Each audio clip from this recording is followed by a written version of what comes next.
अवैसी साहब ने किस चीज को वायरल कर दिया, ऐसा मुझसे एक औरत ने कहा। मुझे लगता है कि वो बेचारी कोई खासा पढ़ी लिखी भी नहीं थी और गरीब घर से थी। लेकिन आप देखिए कि एक जो पावरफुल आदमी है, जो सत्ता में है, जिनका लोगों पर असर है, जो पब्लिक लाइफ में है, अगर वो कुछ कर दे और कुछ मेहनत करके या कुछ ठान ले के इसको पब्लिक में वायरल करना है और इस मैसेज को पब्लिक तक पहुंचाना है, तो देखिए कितना आसानी से वो पहुंच जाता है। मैं फिर दोहराऊं कि वो कहती है कि अवैसी साहब ने किस किस किस बात को वायरल कर दिया, और वो वायरल क्या हुआ है, वो है वक्फ अमेंडमेंट बिल 2024। इसको वायरल किया गया कि आम मुसलमानों तक भी पहुंचाया गया, इसलिए कि इस बिल को पार्लियामेंट में मोदी सरकार ने लेकर आया, और जब वो हम ये कह सकते हैं कि वो पार्लियामेंट में नाकाम हुए या उन्हें खासा मौका नहीं मिला उसको अमेंड करने के लिए या उसको अप्लाई करने के लिए या उस बिल को पास करने के लिए, तो तब उन्होंने, जो मोदी सरकार ने क्या किया कि उस बिल को पार्लियामेंट्री कमेटी के हवाले कर दिया। अब वो पार्लियामेंट्री कमेटी के जरिए आम लोगों की राय जानने के लिए पार्लियामेंट्री कमेटी चाहती है कि आम मुसलमान क्या चाहते हैं, उनके दिल में क्या है, वो क्या चाहते हैं। तो उसको लेकर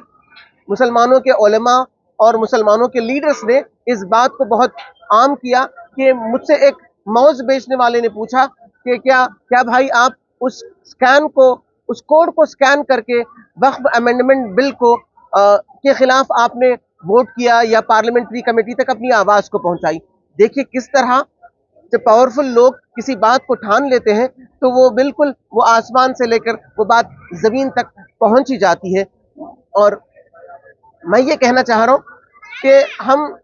जिस तरह वक्फ अमेंडमेंट बिल को लेकर इतने आगे बढ़कर आम मुसलमानों तक भी इस बात को हमने पहुंचाया है, तो उसी तरह दीगर बहुत सारे मुसलमानों के लिए मसाइल हैं, बहुत सारे समाजी काम हैं जो करने हैं। तो ज़रूरत इस बात की है कि और मुस्लिम उलेमा और मुस्लिम लीडर्स उन सब जैसे कि एजुकेशन है, हेल्थ है या दीगर और भी बहुत सारी बातें हैं, उसको लेकर भी मुतहर्रिक होकर, कमर बांध कर, इसी मजबूती के साथ अगर हम काम करेंगे तो ज़रूर वो सारी बातें जो मुसलमानों के लिए ज़रूरी है वो मुसलमानों तक पहुँचेगी। और और उसको अगर कोई ज़रूरी तो नहीं है उनको जवाब देने के लिए, लेकिन फिर भी एक मौके से गोशा महल के एमएलए राजा सिंह को जवाब भी देना चाहूँगा। वो ये मैंने उनका एक छोटा सा क्लिप देखा, उन्होंने दो बातें कही है। एक ये कि जवाहरलाल नेहरू जो कि हिंदुस्तान के फर्स्ट प्राइम मिनिस्टर है, वो पाकिस्तान की प्रॉपर्टीज बचाने के लिए वक्फ बोर्ड को बनाया या वक्फ बिल को उन्होंने पास किया, और उनका ये भी कहना है कि वो बहुत मजबूत है, वो सख्त है। मैं उनसे ये कहूँ कि जो ज़मीनें हिंदुस्तान में है वो पाकिस्तानी या पाकिस्तान की कैसे हो सकती हैं। और दूसरा उन्होंने कहा कि आपके घर पर या कहीं पर भी कोई अगर वक्फ बोर्ड से एक भी एम्प्लॉय अगर वहाँ एक बोर्ड ला के लगा दे कि ये वक्फ प्रॉपर्टी है, ये प्रॉपर्टी हमारी है, तो उनकी ज़मीन या वो किसी की भी ज़मीन हो वो वक्फ की हो जाती है। ऐसा बिल्कुल नहीं हो सकता।